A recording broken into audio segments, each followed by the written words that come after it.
Degree అందరూ ఇస్తారు. Career కి క్లారిటీ ఇచ్చేది మాత్రం కాన్ఫిడో. బెస్ట్ యూనివర్సిటీ సీట్ తో పాటు సెటిల్ అయ్యే స్కిల్ కూడా గ్యారంటీ. నమస్తే అమ్మా. నమస్తే అమ్మా.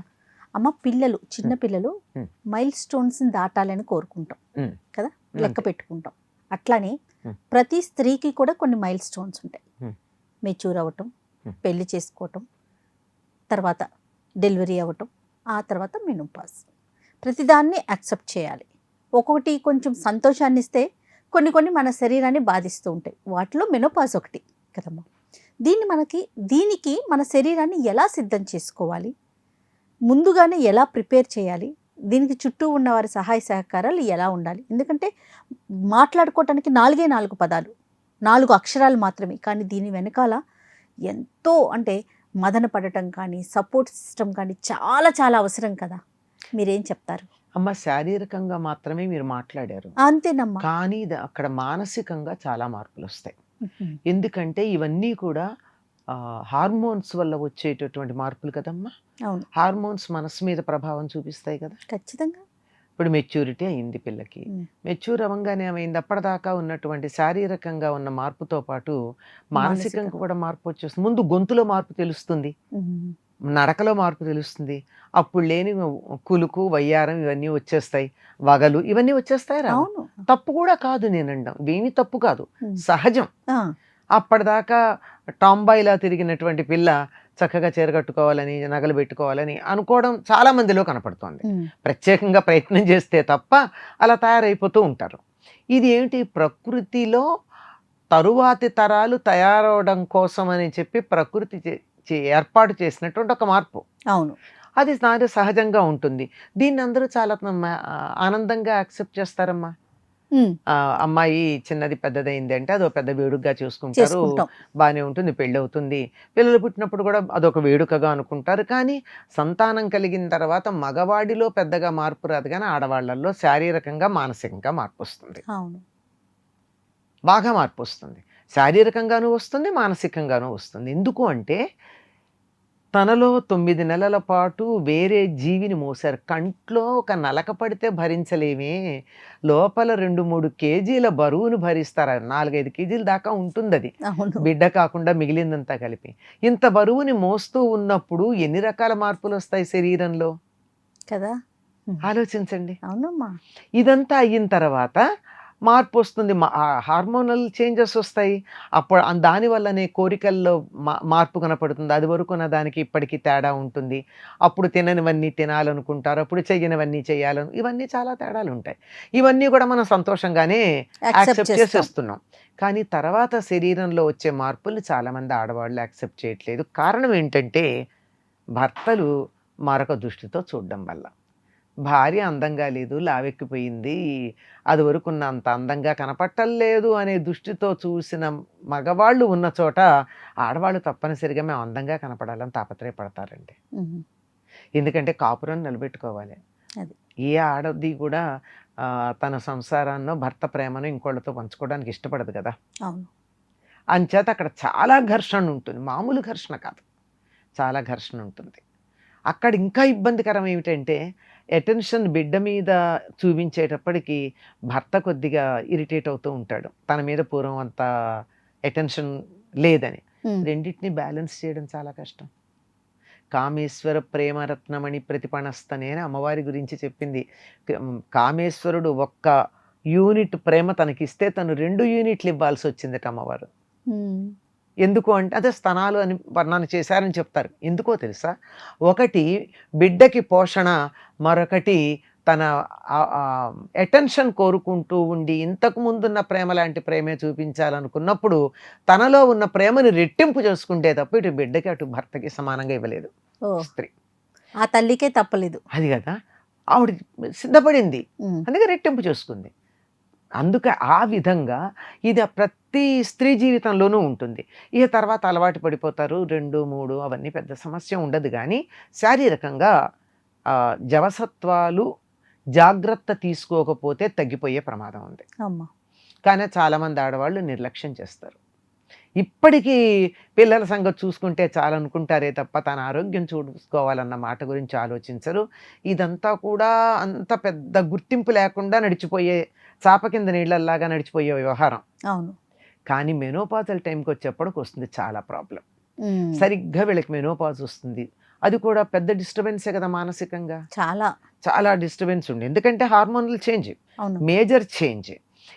ఇదే సమయానికి సాధారణంగా పూర్వకాలం అయితే కోడళ్ళు వచ్చి ఉండేవారు. కరెక్ట్. తర్వాత ఇదే సమయానికి అత్తగారుల సాధింపులు కొంచెం తగ్గి ఉండేవి. వీళ్ళకు 40-45 ఏళ్ళు వచ్చేప్పటికి అత్తగారులు మరీ సాధించే స్థితిలో ఉండరు, కాస్త వాళ్ళు పెద్దవాళ్ళు అయిపోతారు.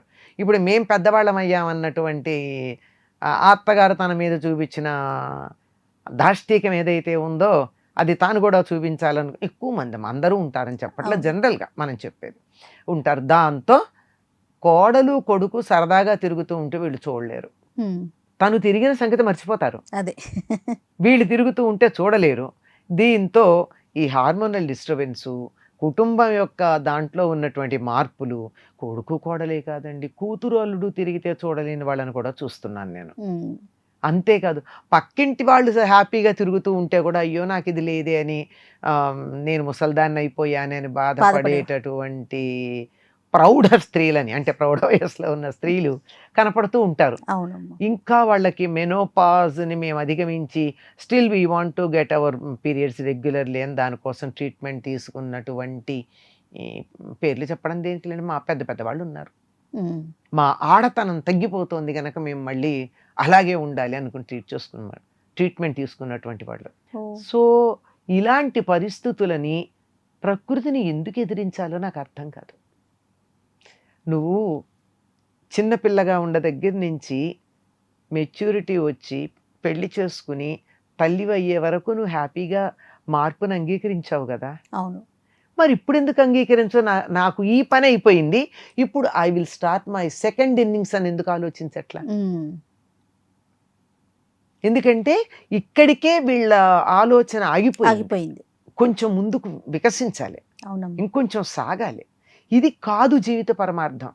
ఇది జీవితంలో ఒక భాగం, ప్రధానమైన భాగమే, కాదనడానికి వీల్లేదు, ముఖ్యమైనదే. కానీ ఇది కాక కూడా ఉంది అన్న సంగతి మర్చిపోకూడదు. అందుకని దాన్ని చాలా హాయిగా సంతోషంగా యాక్సెప్ట్ చేయగలగాలి. అదే చెప్తూ ఉంటారు, గ్రేస్ఫుల్ గ్రేయింగ్ అని ఒక పదం వాడతారు ఇంగ్లీష్లో. You gracefully. ఏమైంది? జుట్టు తెల్లబడుతుంది అంతేనా? కళ్ళదోడుస్తుంది అంతేనా? ఉండే నీ అందులో అందం లేదా? అందులో కూడా అందం ఉంది కదా, అలాగే అందంగా కనపడచ్చుగా. నీ అందం భౌతిక శరీరంతో కాదు వచ్చేది, ఇక్కడి నుంచి రావాలి, ఆత్మ సౌందర్యంతో రావాలి. నీ ప్రవర్తన వల్ల నీ జుట్టు నల్లగా ఉందా, నీ కళ్ళదోడొచ్చిందా, నువ్వు అందంగా ఉన్నావా, నీ చర్మం ముడతలు పడిందా, పూర్వం ఉన్నంత కాంతి లేదా, నీ పెదవులు ఎర్రగా ఉన్నాయా లేదా, ఇవెవరూ చూడరు. నీ ప్రవర్తన చక్కగా ఉండి నువ్వు ప్రేమగా ఇతరులతో ఉండడం మొదలుపెట్టినట్టయితే ఇవన్నీ దాటిపోయి నీ వయసుకు తగినట్టు ఉండడం ఉంది. ఎప్పుడైనా సరే గుర్తుపెట్టుకోండి, కాలం అనేది దాని పని చేసుకుంటూ వెడుతుంది. దానికి అనుగుణంగా మనం వెళ్ళామా ఆనందంగా ఉంటాం, ఎదిరించినప్పుడు ఇబ్బంది పడతాం. అవునమ్మా. సో మెనోపాజ్ స్టేజ్ లో మనం తీసుకోవాల్సిన జాగ్రత్తలు ఏమిటంటే, డిస్టర్బెన్స్ వస్తుంది మొట్టమొదట, రెగ్యులారిటీ తగ్గుతుంది. అంటే మెనోపాజల్ టైం అని అర్థం చేసుకుని, ఇప్పుడు నాకు డిస్టర్బెన్సెస్ వస్తాయి గనక నన్ను నేను కొంచెం అదుపులో పెట్టుకుంటే మంచిది అని ఎవరికి వాళ్ళు నియంత్రణ చేసుకోవాలమ్మా. అప్పుడు వచ్చేటటువంటి వాటికి కొన్ని వైద్య సహాయాలతో తగ్గే ఉంటాయి. ఇరిటబిలిటీ లాంటివి తగ్గవు, కానీ వేరే రకమైన తలనొప్పులు, కడుపు నొప్పులు వచ్చే లక్షణాలు ఉంటాయి కొంతమందికి, ఫీవర్ రావడం ఇట్లాంటివి ఉంటాయి. ఇట్లాంటి వాటికి వైద్య సహాయం తీసుకోండి. లేదు చికాకు వస్తుంది అనుకోండి, దేనివల్ల చికాకు పడుతున్నాం? వంట చేయాలంటే చికాకుగా ఉందా, ఇల్లు చిమ్మాలంటే చికాకుగా ఉందా, పిల్లలు మాట వెనకపడితే చికాకు వచ్చింది, ఇంకేది చికాకు వచ్చింది, ఒక్కసారి అబ్జర్వ్ చేసి ఆ విషయాల నుంచి ఆ సమయంలో కొంచెం దూరంగా ఉండడం మొదలు పెడితే ఒక ఏడాది ఎంతో ఉంటుందమ్మా. జాగ్రత్త పడ్డారంటే తర్వాత జీవితం అంతా ఆనందంగా ఉంటారు, ఇతరులు మన్ని అర్థం చేసుకోవడానికి అవకాశం ఉంటుంది. గుర్తుపెట్టుకోండి, మీ జీవితంలో ఒక ఫేజ్ అయిపోతుంది, నెక్స్ట్ ఫేజ్ స్టార్ట్ అవుతోంది, దానికి ప్రిపేర్ అవుదాం. ఈ పాత ఫేజ్లోనే నేను ఉండాలని అనుకోవడం తెలివి తక్కువతనం అన్నది ఒక్కటి ఆలోచించుకుంటే ఇది ముందుకు సాగడానికి బాగుంటుంది. ఎస్. ఫ్యామిలీ మెంబర్స్ అమ్మా? ఫ్యామిలీ మెంబర్స్ అర్థం చేసుకోవాలమ్మా. రకరకాల ప్రాబ్లమ్స్ వస్తాయి.